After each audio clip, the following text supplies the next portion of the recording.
Hello everybody. So today we're going to be reviewing another Nordic Ware pan. So this one is the sunflower Nordic Ware Cakelette pan, and it's very cute, it's very sweet. So it's got 6 sunflowers and they're a pretty decent size. I'd say they're more like muffins than cupcakes, and it's part of their fall harvest collection. So as you can see it there, you can pause it to read if that's of interest to you. And we're going to be making lemon drizzle cake in it, so we're going to get started. So what we're going to start with is 200 grams of butter, and that is just a pack, in like a normal pack of butter in the UK. And it's supposed to be soft, and this is like soft enough, but I'm impatient and we're going to use it now. So we're just going to chop this up and put it in the bowl. And to the butter we are going to add 200 grams of caster sugar. I'm actually going to sieve the caster sugar just because it's got a couple of lumps in it.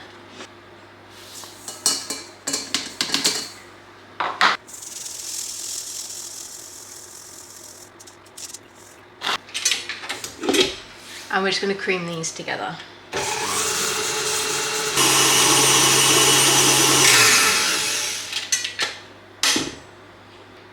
So you can see from here, this is kind of like what we've ended up with.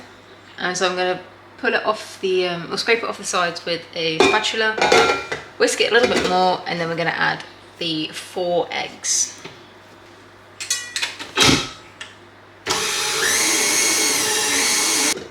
So this is the kind of like the final creaming of the sugar and the butter. So you can see it is really nice and, well, creamed up.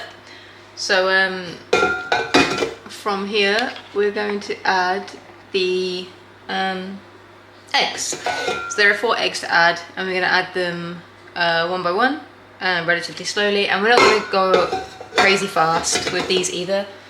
So we're going to scrape it down once more and then start adding the eggs.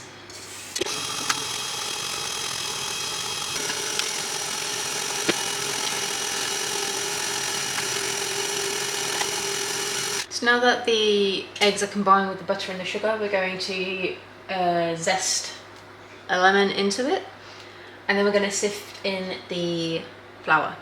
So it's 1 lemon and 200 grams of flour. So here we're going to do the lemon zest. So this is a washed lemon, and we're just going to zest it in. Now, I know I said before that I was going to get a lemon zester. I clearly haven't, but I should. Eventually, I will. But today is not that day.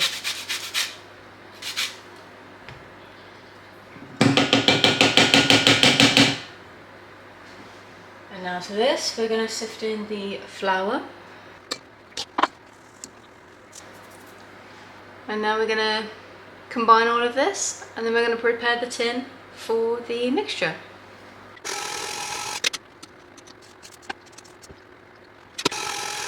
Because it is actually quite difficult to combine it properly with the mixer, I'm just going to do the last tiny little bit with the spatula, and then we'll go from there. So in order to prepare the cake tin, what we've got here is some melted butter, and all we're going to do is brush each of the shapes. So they're pretty intricate, so they're not, well, they're not too bad, they're not massively intricate, but they've still got different points everywhere. So the butter is to make sure that when you pour the flour in, that it sticks to the design. So when you put your cake batter in, it doesn't stick when you eventually try and take it out. And I've used these trays, well, the Nordic Ware trays, a number of times now, and I've never had a problem with this method of making sure that they don't stick. So hopefully if you guys try this, this also works for you. And yeah, so it's pretty straightforward, very easy, very quite quick as well. So I'm just using a brush, clearly.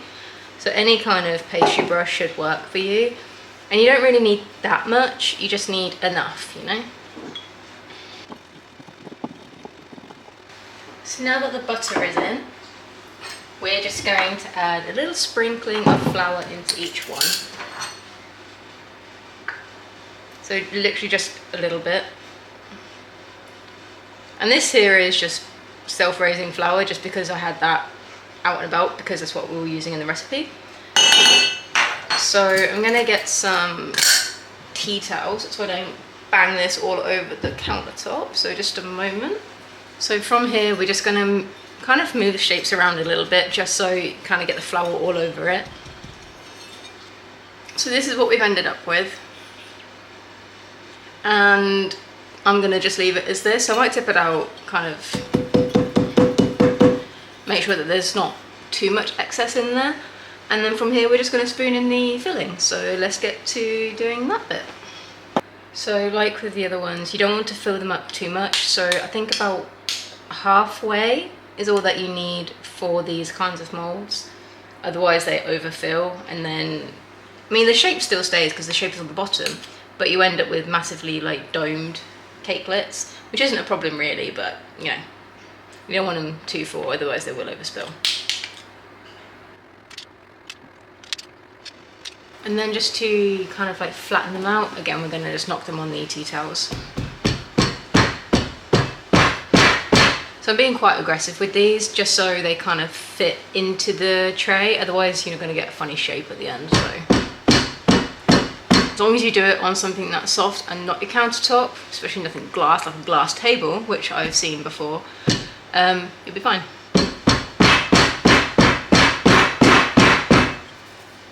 So let's put these in the oven, and they'll be in there for about 20 minutes, and then we'll just see what we get at the end. So let's go and put them to cook.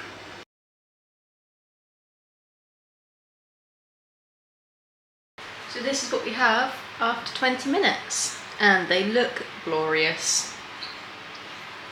So now that they're out, what we're going to do is leave them to cool in the pan for 10 minutes, and then after 10 minutes we're going to tip them out onto a cooling rack and let them cool completely. And once they are cooled, we're going to put the lemon glaze onto it. And I've not decided yet, because of course the lemon glaze is quite nice, but I'm not sure if I'm going to add some yellow food colouring just because they are sunflowers. I'll think about it and we'll see what I come up with. But yeah, so just going to leave these for 10 minutes and then we'll be back to see what shapes we get. So now it's been about 10 minutes and we're going to tip these onto here. And we're just going to see if they come out, which hopefully they do. It's still a bit warm, so we're going to get tea towels. I'll burn myself. And we'll just see how easy they come out.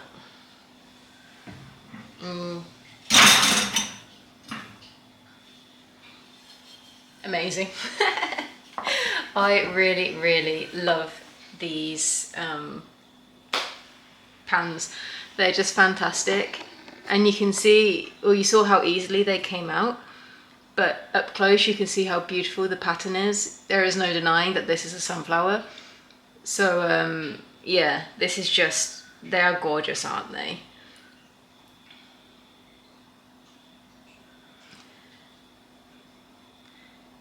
So we're going to let these cool down, as previously said, and then we're going to put the glaze on top of them. And here's to hoping that they taste as nice as they look, and that when I take them to work tomorrow, my colleagues enjoy them. So yeah, absolutely gorgeous, and I am very chuffed. So let's let these cool down, and I'll be back soon to put the glaze on.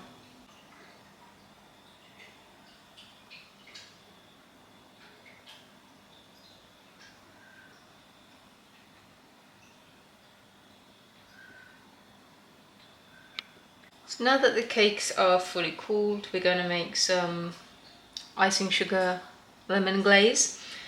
And we're going to do that with 85 grams of icing sugar and the juice of 1 or 2 lemons. I imagine it's going to be 2, given how much sugar there is. So we're just going to juice them. Because we've got lemon seeds in the mix, I'm going to get a little sieve and sieve it. But I don't think that's going to be enough liquid, but then it might, so I'll try it with what we've got first and then we might add another lemon. Might be plenty of lemon juice.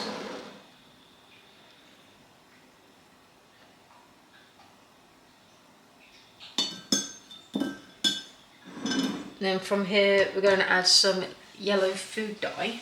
So we're going to mix this up first and see what colour we end up with. I imagine it's going to be a white colour. May even have to add some more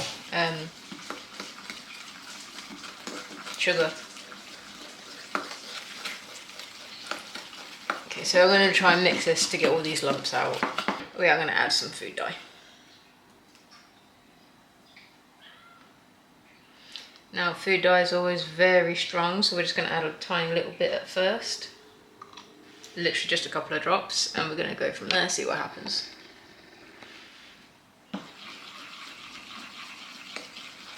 Fluorescent, isn't it? Now this is a fun colour, isn't it? For food. So what we're going to do is just pour this for a little bit over the flowers and see what happens.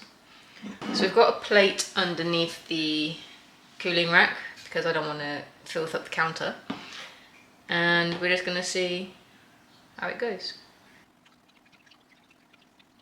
So this is the final result. So you can see that the icing isn't very yellow, but it is what it is, and the taste is more important than what it looks like, and it gives it a nice kind of like shiny glaze, so that's pretty cool in and of itself. So I'm going to let these continue to drip as they are for a little bit, and then I'm going to put them aside and then take them into work tomorrow. But I am very chuffed with how these have turned out. As you can see, the shape is very easy to see, even from like a distance on the camera. And yeah, I'm just very happy with them, and hopefully they taste alright, which obviously has nothing to do with the tin. But yeah, thank you for watching, and I hope you have a really lovely evening and that you enjoy baking as much as I do, or at least get some kind of pleasure out of it. So I'll see you in the next one. Bye guys!